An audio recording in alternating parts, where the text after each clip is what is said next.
on Friday? We'd like you to help us raise some money.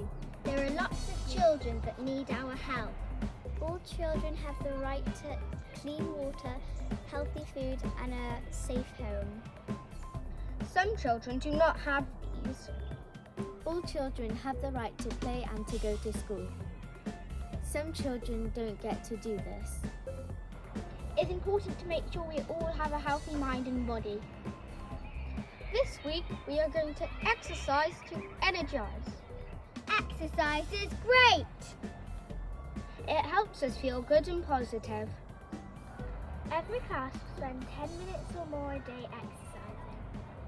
You can talk to your teacher about what exercise you would like to do. You can even try something new if you want. You can try something different every day. Friday, you can come into school dressed as somebody who inspires you in the exercise world.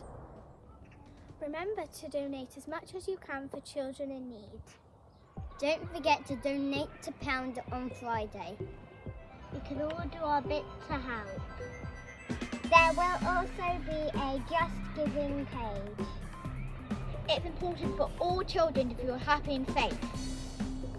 The money we raised will make a big difference. Together we can change lives.